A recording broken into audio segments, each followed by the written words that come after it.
Welcome to Tatum Talk. Today we are talking out why you may not be reaching all-star hosts on the Turo platform.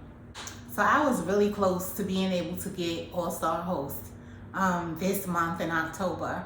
However, I fell a little bit below the guideline, and I'm going to show you why.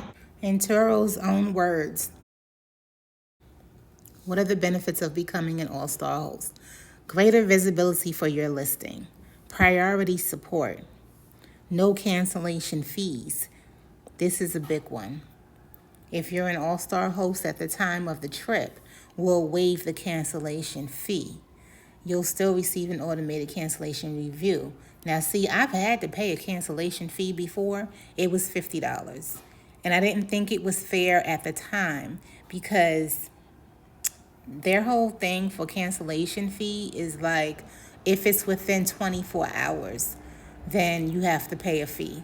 But the thing is, the whole transaction took place under 24 hours. So I feel like the something should be changed because there was no option to not cancel in 24 hours if she booked it only 14 hours ahead of the time she wanted to pick it up.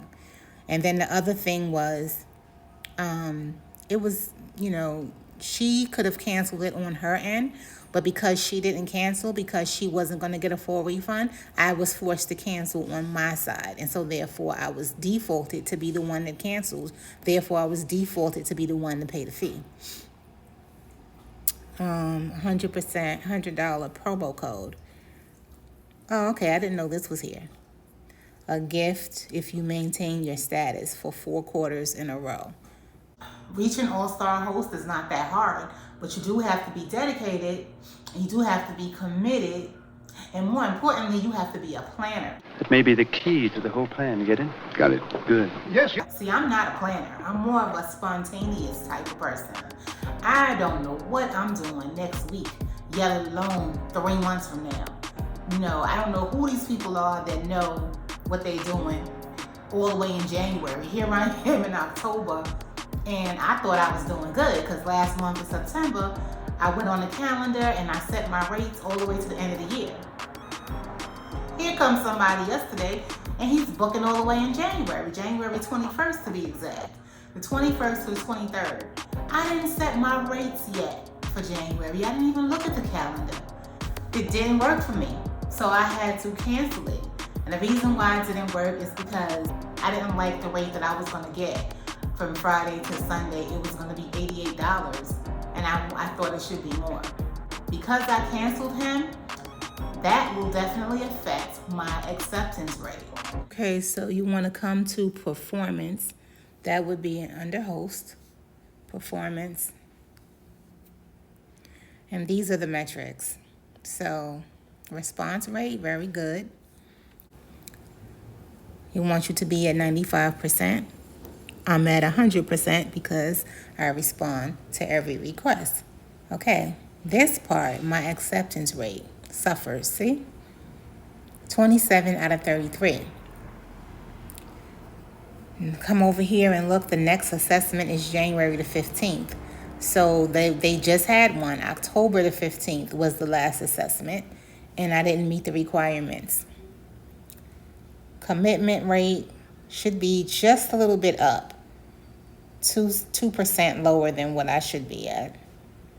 And then your 5-star ratings is the next one. I get 5 stars from everyone, and let me tell you, this is no easy task. I usually have to remind people at the end of the trip to leave a review. I have to then sometimes email people when I don't see the review. In the next 2 or 3 days, I send them a gentle reminder. These are the things that you can avoid if you plan ahead of time and just change your rate. Because if you don't change your rate, I'm telling you, I don't think you're gonna like the default rate that Turo sets you at. My default rate was like $55 a day, and I really think it should be a little bit more than that. So if you don't go on there and set it automatically, then they'll set it for you. So you need to be in control of that, and you need to think ahead. This is why I said you need to be a planner. I'm not a planner. But if you know, normally, okay, if you don't only have one car, this is probably not even an issue for you because you'll have a vehicle available all the time. But this is more so for the people that are using one vehicle for Turo, and that's the same vehicle that you also drive. Granted, I don't need to drive it every day, but a holiday is coming, right? I don't know, well, I do know this year what I'm doing for Thanksgiving. So as soon as I knew what my plans were going to be, I'm going away, I went on Turo and I took it off the calendar. These are the things you have to now plan ahead for. You have to add Turo, your car, to the list of things. So you may have to plan for a babysitter for kids. You have to plan for your pet if you're going to go away. Plants. Now you have to plan for your car. Every time you decide something for yourself, you have to now think about, okay, is the car going to be available? Does that affect the calendar? Do I need to take it off the calendar? Do I need to, is it on the calendar? Oh, my weekend just freed up. Let me go add it on the calendar. These are things that you now need to put in your day-to-day thoughts or week-to-week thoughts that didn't exist before if you're new to Turo. I had already found myself in this position at least twice in the last 2 months. For Labor Day weekend, this happened to me, and it was another weekend. It happened, and it was my fault though, because I didn't look at the calendar ahead of time. I didn't project what the rate should be set at, and I didn't set it. So it was my fault. I just went on ahead. I was getting less than I wanted for the weekend, but I said, oh well, I don't want to ruin somebody's plans. I don't want to cancel on them. I'll just let them have it and I'll just take the loss. But at that time, I also had an extra loss built in because I didn't set there was a 7-day automatic discount and a 3-day automatic discount. That person was able to get both those discounts.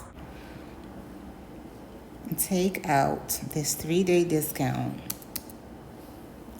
and a 7-day discount. And then there's an early bird discount.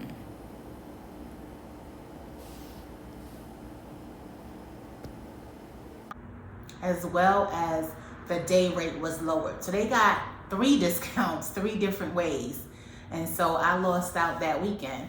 But this time, I just wasn't feeling like I wanted to do it. So I canceled. I told the person, I had to make an adjustment on the calendar. I'm sorry, but I canceled. I declined your request. However, you can go back and you could rebook now that I've made the adjustment. They didn't rebook. I also said you might find a better deal, which if you do, that's fine.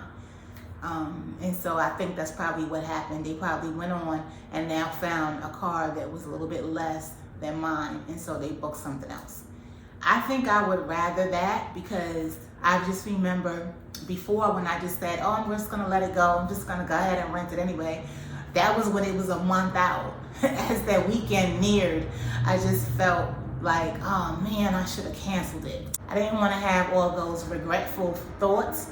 So I just said, you know what, I'm just going to go ahead and cancel it. So that's what I did. Now, even though that's a very good reason to cancel, not even canceling because it wasn't booked.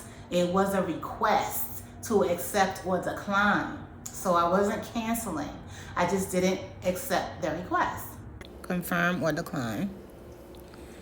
And then here, it says I will earn.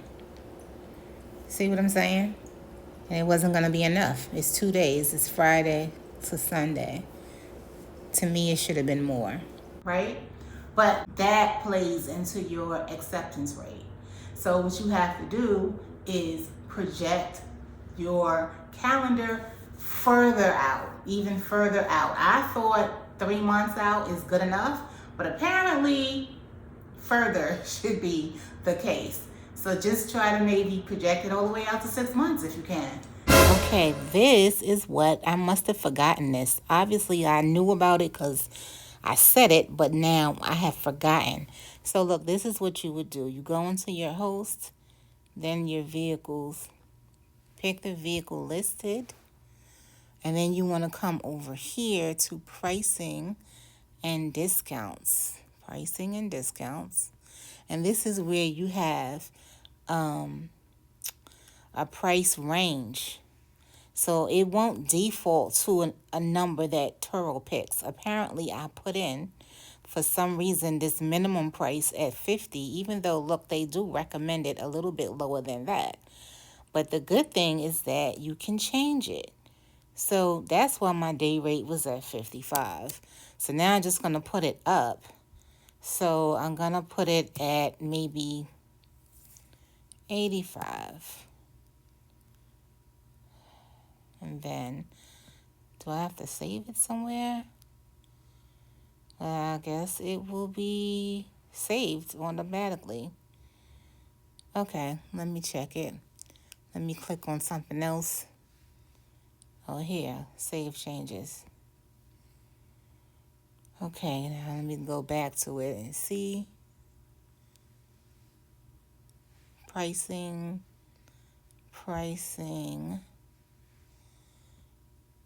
Is there. 85. Okay, good. We're in business.